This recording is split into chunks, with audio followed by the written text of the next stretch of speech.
जी, अस्सलाम वालेकुम रहमतुल्लाह। यार आज की वीडियो इटली वर्क परमिट के बारे में है, ख़ास करके इटली सीज़नल वीज़े के बारे में है।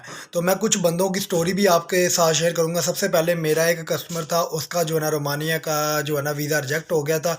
उसके बाद जो है ना उसने अभी इटली का अप्लाई किया और उसका जनवरी के अंदर और क्या डील हुई वो भी मैं आपको बताता हूँ। उसके बाद जो है ना मैं एक और बात बताता हूँ कि कोई भी बंदा इटली का सीज़नल वीज़ा अगर गवर्नमेंट की निस्बत देखा जाए तो बिल्कुल फ्री है, इसमें कोई शक नहीं। फ्री मिलता भी है, फ्री में भी लोग गए हैं।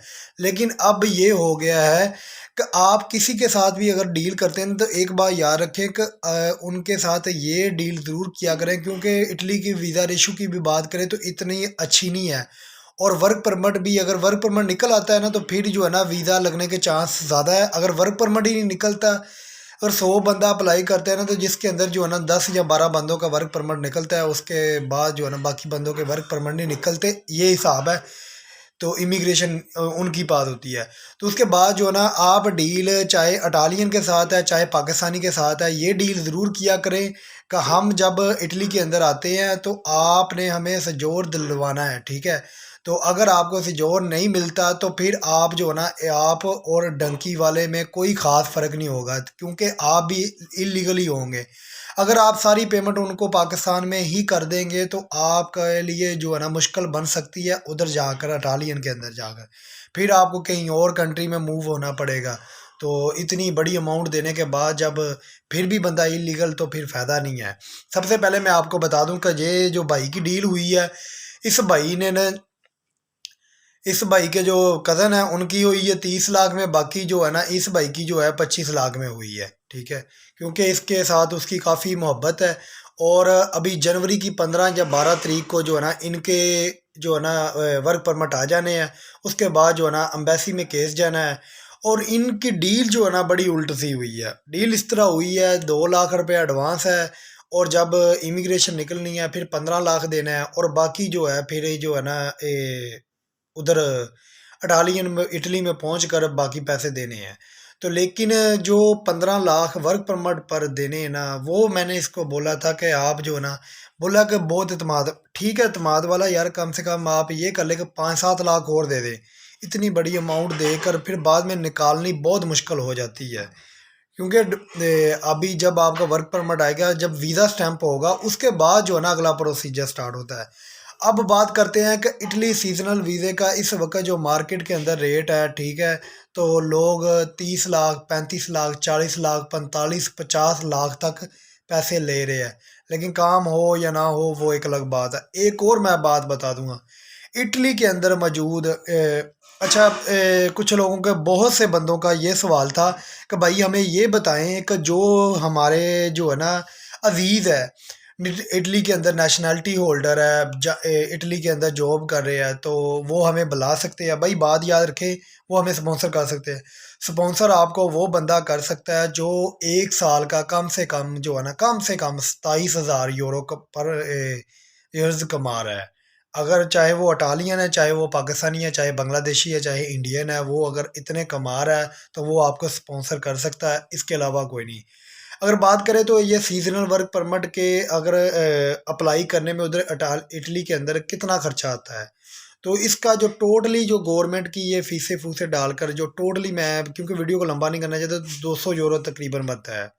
200 यूरो ये बनता है। और अगर जो आपको स्पॉन्सर कर रहा है अगर उसका घर अपना है तो फिर वो 500 यूरो जो खर्चा पड़ता है एक अलग में, वो बच जाता है। अगर घर अपना है तो फिर जो है ना समझ लेके सिर्फ और सिर्फ 200 यूरो का खर्चा होता है, उसके अलावा कोई खर्चा नहीं आता है।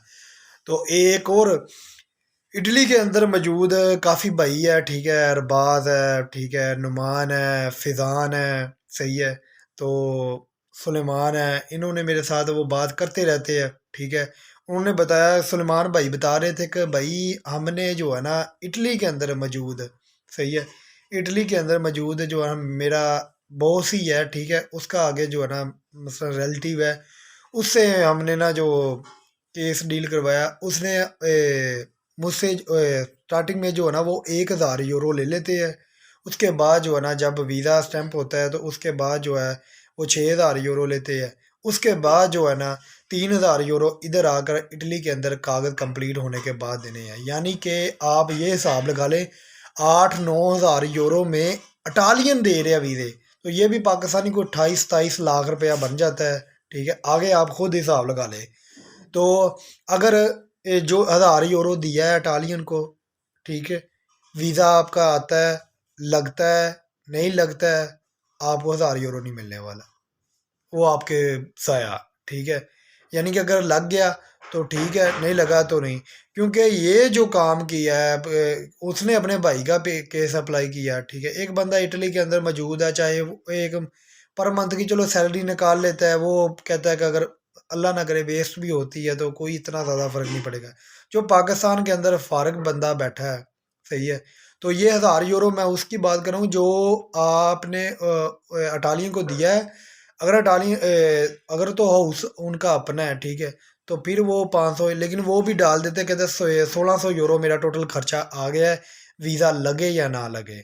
आगे आप खुद हिसाब कर ले कि कितना खर्चा आता है।